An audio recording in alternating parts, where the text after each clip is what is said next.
Pete, how about you start by introducing yourselves and telling us a bit about where you come from? Great, yeah. My name is Peter Coe.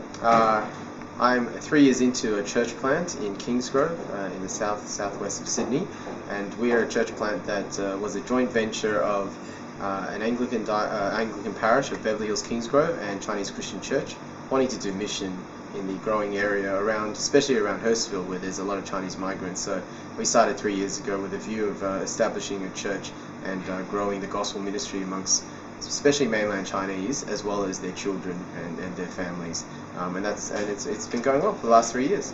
Give us a bit of a picture, though, of the sorts of key struggles you might face, like in that area with that culture. Yeah, I think what people don't appreciate is even within one ethnic culture, especially Chinese culture, it's actually multicultural, because Chinese are from all different places. So we're not only getting people from mainland China, and then you've got the generational issues of migrants and their children, first, second generation, whether they're overseas born, Australian born. So we actually have to deal with a lot of cultural baggage, and some it depends on language, some it just depends on which part of Asia you're from, what kind of Chinese you are, what kind of assumptions, what kind of some people don't like particular Chinese people from another part of China, another part of Asia. So we deal with some of that, and then the other thing we deal with is people who are Christians come with different church culture baggage as well.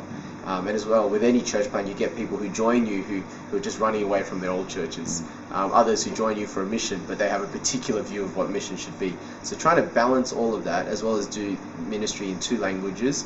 And we were actually started with 2 congregations when we planted, and only since last year had someone full-time looking after the Mandarin congregation. So all of those were really significant challenges in our first 2 years, and it felt like the last year, the 3rd year, was when we started seeing things fall into place, and we actually appreciated the kind of foundations we put in the first 2 years. How important has coaching been, say, for your team? Obviously you're putting together a multi-level team to deal with those different sorts of aspects. How does coaching work in with what you do? Yeah, I think in hindsight it could have worked better. At times, I think I've had support from especially the 2 planting churches, the Anglican church and the staff team at the home church who planted. But I guess it hasn't really been a coaching model. So me personally, I think I would have appreciated as young church plant even more robust coaching. I think in hindsight that would have helped me a lot, rather than nutting things out myself. What I've been trying to do with core teams and launch teams has been trying to mentor them, coach them. But again, I think I feel like things crowd out the priorities of doing that. And had I done that better, especially in the preparation phase before launch, especially on a one-on-one basis, I think it would have saved me a lot of work that I'm trying to, in retrospect, catching up on now. Now, though, we've refocused on especially allowing my job to be thinking very specifically about discipling and training, and working with my associate on helping him to do that with his lot as well. So it's in retrospect coming back, but it would have been so helpful to have had that from the beginning. And we've been talking about coaching. We're at the 2012 coaching conference for Geneva Push. Are there particular things that you've heard or thought, gee, that's something I can really see working in our area, or that you'd like to try, with your own team? Yeah, I think particularly the whole coaching paradigm, that's different to, it's a subset of mentoring, but it's different to training, different to mentoring in and of itself. It really isn't as much about giving and imparting information, but actually about elucidating, getting the person who's being coached to come up with solutions, or to own their own problem solving. I think that's been, for me, the most revolutionary part, because I've never had it modeled to me, and it's not something that I've done in the past, even in my one-on-one discipling relationships and mentoring that I do. And I think that's going to change a lot of the ways I relate to the people I'm currently meeting up with, rather than solving their problems for them, and actually really in the end not seeing many changes because they haven't owned the solutions, they haven't come up with it themselves, actually to lead them through that process.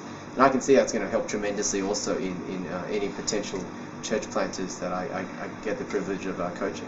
I guess that brings us on to Geneva Push. Obviously we have a big emphasis on coaching. How do you see Geneva Push helping maybe your area, or how do you see it helping church planning in Australia?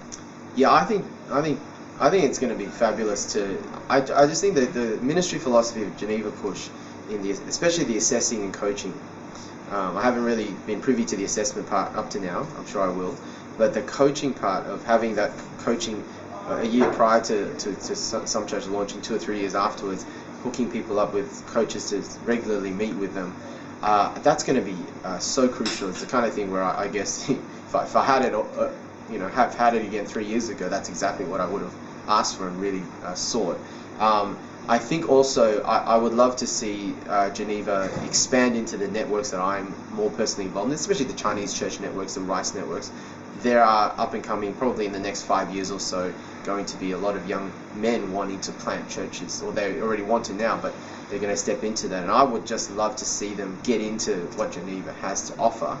And I can see that it's going to provide me with the training and the ability to help better serve them as well.